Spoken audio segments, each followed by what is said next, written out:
When news broke that a bodyguard of Captain Ibrahim Traore, the leader of Burkina Faso, was allegedly given money to assassinate him, the story shook the foundations of trust and loyalty within African leadership circles.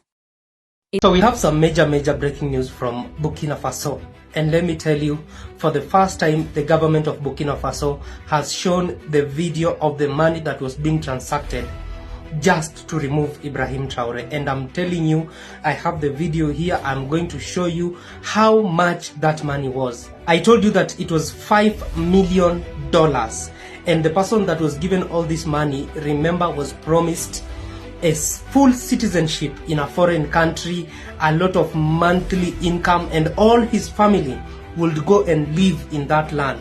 And just imagine, this bodyguard of Ibrahim Traore decided that he's not going to give out Ibrahim Traore. So he went with all this money in a vehicle and presented it to Ibrahim Traore and said, I cannot afford to lose you because of money.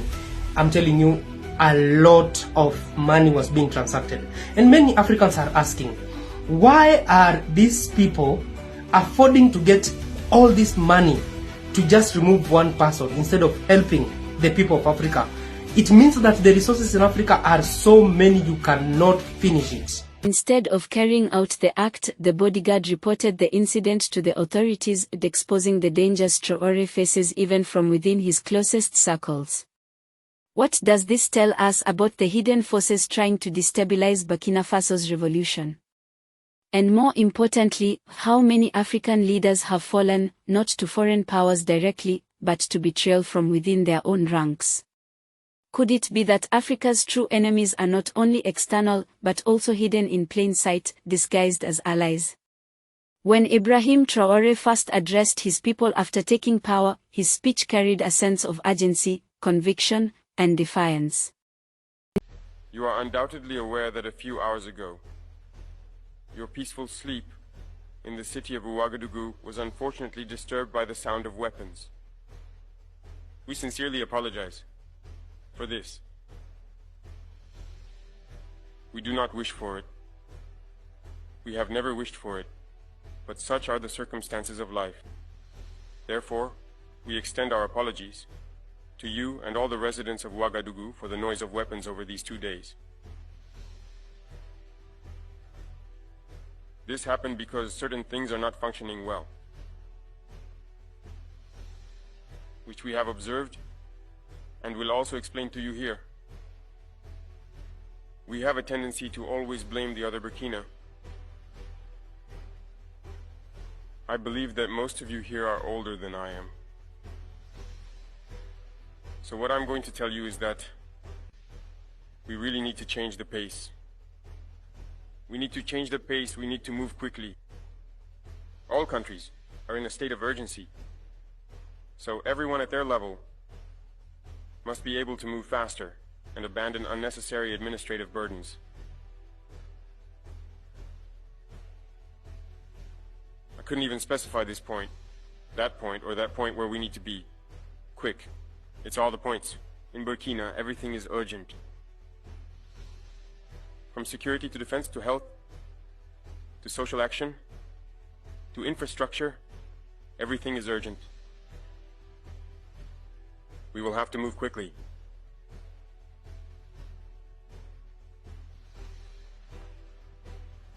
While waiting to have specific points.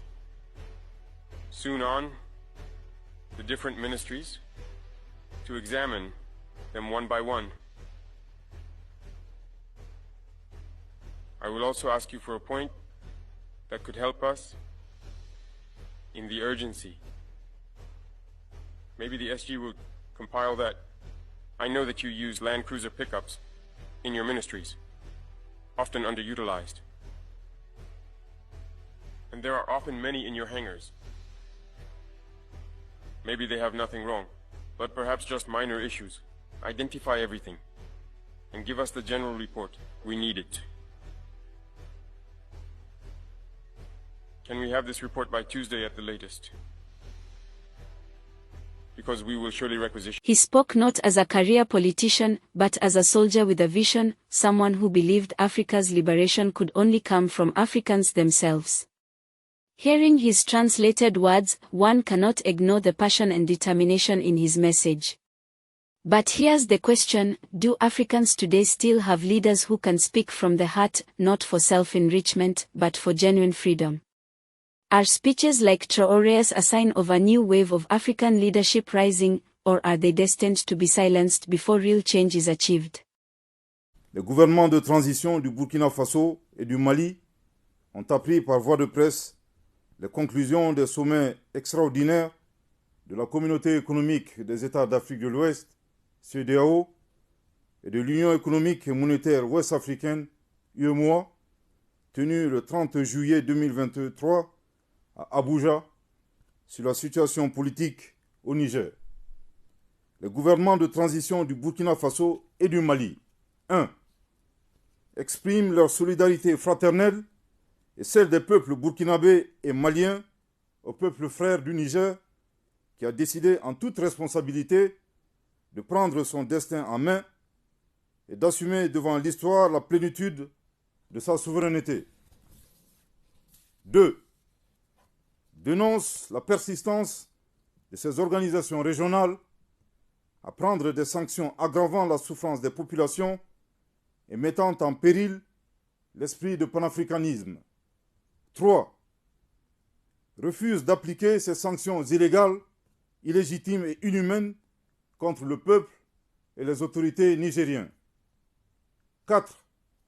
Avertissent que toute intervention militaire contre le Niger s'assimilerait à une déclaration de guerre contre le Burkina Faso et le Mali.